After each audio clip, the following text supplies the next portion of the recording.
నిన్నటి నుంచి చాలా వరకు మీడియాలో వస్తున్నటువంటి కథనాల ప్రకారం అందరూ వారి యొక్క విశ్లేషణను అలాగే ఇక్కడ జరుగుతున్నటువంటి అక్రమాలను అన్యాయాలను బయట పెట్టడానికి చాలా మంది ఆతృతంగా ఎదురు చూస్తున్నారు. ఎందుకంటే గత 15 సంవత్సరాల నుండి పుంగనూరు నియోజకవర్గం కావచ్చు, అలాగే చిత్తూరు జిల్లాలో పలు చోట్ల సుమారు ఇంచుమించు 100 ఎకరాల నుంచి 1000 ఎకరాలు కబ్జాలు చేసి వాళ్ళు ఏదైతే ప్రభుత్వ భూములు ఉన్నాయో అలాగే రైతుల భూములు ఉన్నాయో ఏవైతే అటవీ శాఖకు చెందినటువంటి భూములు ఉన్నాయో ప్రతి ఒక్కటి వాళ్లకు ఏదైతే వారసత్వంగా వస్తున్నటువంటి ఆస్తుల్లాగా వ్యవహరిస్తూ పెద్దిరెడ్డి రామచంద్రారెడ్డి కానివచ్చు వాళ్ళ ఫ్యామిలీ ప్రతి ఒక్కరు తంబల్పల్లి నుంచి పుంగనూరు దాకా, పుంగనూరు నుంచి చిత్తూరు జిల్లా మొత్తం ఎక్కడ పడితే అక్కడ పుంగనూరులో పెప్పర్ కంపెనీకి సంబంధించి 200 నుంచి 300 ఎకరాలు, అలాగే పాలంపల్లిలో 200 నుంచి 300 ఎకరాలు, ఈ రోజు మంగళంపేటలో 40 ఎకరాలు, ఇలా అటవీ భూములు కానివ్వండి, రైతులు సామాన్య రైతులు మనం ఎన్నోసార్లు చూసినాం. ఎలక్షన్ ముందు గానీ ఎలక్షన్ తర్వాత గానీ రోడ్లపై వచ్చి నిరసన తెలపడం, వాళ్ళు మేము భూములు కోల్పోయినాం, మా భూములు మాకు తిరిగి ఇవ్వండి అని చెప్పి మొరపెట్టుకుని ఎంతో మంది రైతులు రోడ్ల మీద వచ్చి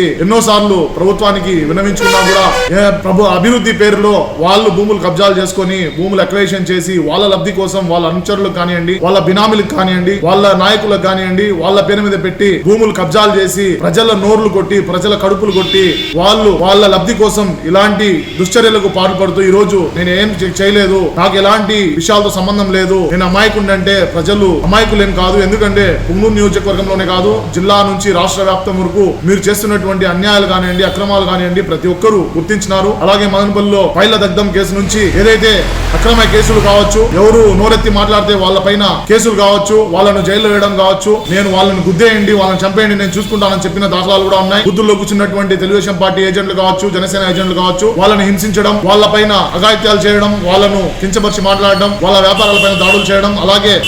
ఎంతో మంది రైతులు వాళ్ళ భూములను కబ్జాలు చేసి వాళ్ళ స్వలాభం కోసం వాడుకొని ప్రభుత్వాలకి మేము అక్వైషన్ చేస్తామని చెప్పి ఎంతో మంది నోరు కొట్టినారు. అదే విధంగా 22A ప్రకారం ఏదైతే ప్రభుత్వ భూములు ఉన్నాయో, డికేటీ భూములు ఉన్నాయో, వాళ్ళ నాయకులు వాళ్ళ కార్యకర్తలు పెద్దిరెడ్డి రామచంద్రారెడ్డి గారి అనుచరులు ఈ రోజు 22A భూముల్ని ఏదైతే భూములు వాళ్ళు రిజిస్ట్రేషన్ చేసుకొని అమ్ముకొని విచ్చలవిడిగా వ్యాపారాలు చేస్తూ ఈ రోజు పుంగనూరు పట్టణంలో, పుంగనూరు నియోజకవర్గంలో ఎక్కడా లేని విధంగా, రాష్ట్రంలో ఎక్కడ లేని విధంగా భూములు ప్రైజులు రావడం, మార్కెట్ వాల్యూ ఎక్కడ విచ్చలవిడిగా పెంచేయడం, రియల్ ఎస్టేట్ చేసే వ్యాపారస్తులు అతలాకుతలం అయిపోయి రియల్ ఎస్టేట్ స్తంభించిపోవడం, అలాగే ఎవరైనా పరిశ్రమలు పెట్టాలన్నా భయభ్రాంతులకు గురై ఇక్కడ మేము భూమి కొనాలంటే మా వల్ల కాదని చెప్పి మొరపెట్టుకుని వెళ్ళిపోవడం జరుగుతోంది. దీనిపైన ప్రభుత్వం ఖచ్చితంగా చర్యలు తీసుకుని దీన్ని అణచివేసి రానున్న రోజుల్లో ప్రజలకు న్యాయం చేసి ఈ నియోజకవర్గాన్ని, ఈ ప్రాంతాన్ని అభివృద్ధి చేస్తానని తెలియజేసుకుంటూ సెలవు తీసుకుంటాము.